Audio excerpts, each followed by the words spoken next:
అనంతపురం రాజకీయాలకు సంబంధించి కొన్ని కీలక పరిణామాలు చోటు చేసుకుంటే ముఖ్యంగా అనంతపురం సంబంధించినటువంటి వ్యవహారాలు అక్కడ స్థానిక ఎమ్మెల్యే మాజీ ఎమ్మెల్యే మధ్య విభేదాలు ఉన్నాయని పెద్ద ఎత్తున ప్రచారం జరుగుతున్న నేపథ్యంలో టీడీపీ రాష్ట్ర అధ్యక్షుడు పల్లా శ్రీనివాస్తో ప్రభాకర్ చౌదరి భేటీ అయ్యారు. మాట్లాడదాం సార్. ఏంటంటే విభేదాల గురించి ఏమైనా అధిష్టానం మిమ్మల్ని పిలిచిందా, లేకపోతే మీరే ఈరోజు మీ రాష్ట్ర అధ్యక్షుని కలిశారా? నాకు విభేదాలు ఎవరితోనే లేవు. ఎవరన్నా సామాజిక విఘాతానికి పాల్పడితే చంద్రబాబు నాయుడు గారి ఆలోచన కానీ పార్టీ ఆలోచన కానీ సమాజం బాగుండాలా, ప్రజలు బాగుండాలా, ఇబ్బంది జరగకూడదని ఎక్కడైనా ఇబ్బంది జరిగినప్పుడు నేను స్పందిస్తాను, అధికారుల దృష్టికి తీసుకుపోతాను. అందులో భాగంగానే మనం పల్లా శ్రీనివాస్ గారు ఫోన్లో అనంతపురం జరిగే విషయాల మీద ఏదో కొంత వివరణ ఇచ్చి సూచనలు ఇచ్చారు. లేదు నేనే వస్తున్నాను లేండి అని చెప్పి నేనే స్వచ్ఛందంగా వచ్చాను. దాంతోపాటు కొంతమంది బాధితులు ఉంటే ఆ బాధితులు కూడా ప్రాపర్టీస్ కోల్పోయిన వాళ్ళు ఈ విధంగా జరుగుతూ ఉంది. ఎవరైనా ప్రజాప్రతినిధిగా ఉన్నప్పుడు, ఏ పార్టీ వాడైనా అధికారంలో ఉన్నప్పుడు ప్రజలకు భయపడి పనిచేయాలా. మనం ఏదో పోయి ప్రజల మీద జులుం చేసి రౌడింగ్ చేస్తే సరైనది కాదనేటువంటి పంతా నాది జీర్ణించుకునే. ఒకప్పుడు రాయలసీమలో ఫ్యాక్షన్ జరుగుతూ ఉంటే ఆ రోజు పరిటాల రవి చనిపోయిన తర్వాత కూడా పోరాటం చేశాం. అన్యాయాన్ని అన్యాయం అన్నాం. రాజశేఖర రెడ్డి ముఖ్యమంత్రి గారు కూడా అన్యాయం చేస్తున్నామని చెప్పాం. ఆ విధంగా రకరకాలుగా సదస్సులు పెట్టాం. అందులో భాగంగా నా కళ్ళెదుట ఎవరైనా నాకు అన్యాయం చేస్తున్నారు అని చెప్పి వచ్చినప్పుడు చెప్తాను. కానీ దీన్ని ఏదో గ్రూపు నేను ఇంకోటి కూడా చెప్పాను పల్లా శ్రీనివాస్ గారికి, అనంతపురం శాసనసభ సీటు తీసుకోను, నాకు బీ ఫారం కూడా అవసరం లేదు, పార్టీ కోసం పనిచేస్తా, మీరు ఈ 14 నెలలు కూడా పార్టీ చెప్పిన పని అంతా చేస్తున్నా, భవిష్యత్తులో కూడా అక్కడ గ్రూపులు పెట్టాల్సిన అవసరం లేదు. కానీ ఎందుకంటే నేను ఏదైనా అక్కడ కాన్స్టిట్యున్సీలో ఇన్ఛార్జ్ కావాలనో ఎమ్మెల్యే కావాలనుకుంటే కదా గ్రూప్ పెట్టాల్సిన అవసరం. నా పనులు నాకు చాలా ఉన్నాయి. నాకు సామాజిక స్పృహ నాకుంది, బాధ్యత ఉంది. రకరకాల జిల్లాల్లో రాష్ట్రాల్లో పనిచేయగలను అవే ఫోరం ద్వారా.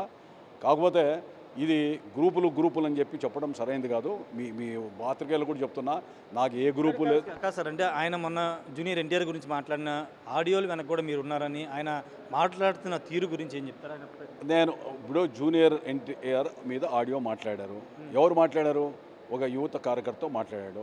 ఆ కార్యకర్తని నువ్వు మాట్లాడింది నిజమా కాదా అని చెప్పాల్సింది ఆయన చెప్పాలి, ఎవరైతే నా మీద చెప్తున్నాడు.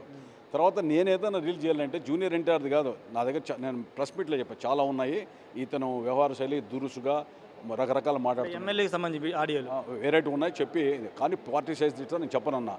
ఈరోజు కూడా చెప్తున్నా, ఆయన నిజంగా మరి అనుమానాలు ఉంటే ఇప్పుడు సైబర్ నెట్ రకరకాలుగా ఉన్నాయి పార్టీ పరంగా. ఎవరు రిలీజ్ చేశారో కనుక్కుంటే అయిపోయింది కదా. ఇప్పుడు నేను రిలీజ్ చేశాను, నా మీద చర్య తీసుకోమనండి.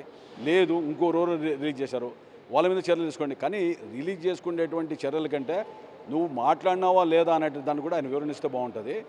అది నేను మాట్లాడలేదు, దాంట్లో రకరకాలుగా ఏదో చేశారు, దాని అంతా కూడా మార్ఫింగ్ అంటున్నారు. మార్ఫింగ్ కూడా ఎస్పీ గారికి లెటర్ ఇవ్వండి, ఎవరి మీద అనుమానాలు బయటకు వస్తుంది కదా, తీస్తే నాకు కూడా మంచిదే కదా. నేను ఎప్పుడు కూడా పార్టీకి విఘాతం కలుగుతుందంటే ఇలాంటి చీప్ టాక్టిక్స్ నేను చేయను. నేను చేయాలనుకుంటే డైరెక్ట్నే చేస్తా. ఆ రోజు ప్రెస్ మీట్లో డైరెక్ట్గా ఇద్దరు మాట్లాడమని చెప్పేవాడిని. ఎందుకంటే జూనియర్ ఎన్టీఆర్కిను దీనికి సంబంధించింది ఇష్యూ కాదు.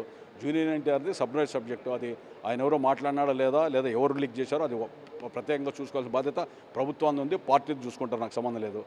గ్రూపుల విషయానికి వచ్చినప్పుడు నేను బాధ్యుడిగా చెప్తాను, నాకు ఏ గ్రూపు లేదు. నేను అనంతపురం మీ వర్గాన్ని, మీ కార్యకర్తలు, మీ అనుచరుల్ని ఇబ్బంది పెడుతున్నారు అనేది జరుగుతున్న ప్రచారం నిజంగా జరుగుతున్నది.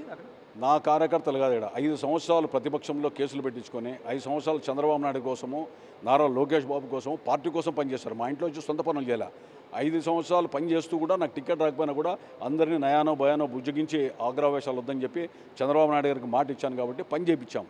ఆ పని చేసిన తర్వాత కూడా వీళ్ళందరూ కూడా కాకుండా వేరే పార్టీ వాళ్ళందరూ కూడా తీసిపోతున్న బాధ వాళ్ళకుంటే నేను ఒక బాధ్యుడతాయితమైన వ్యక్తిగా, అయ్యా పని చేసిన వాళ్ళు వీళ్ళందరూ చూడండి, వందల వేల మంది వస్తారు ఆ నియోజకవర్గం నుంచి, కాకపోతే మచ్చుతునుగా వాళ్ళు వచ్చారు కొంతమంది. అది చెప్పాను నేను, ఇది కరెక్ట్ కాదని.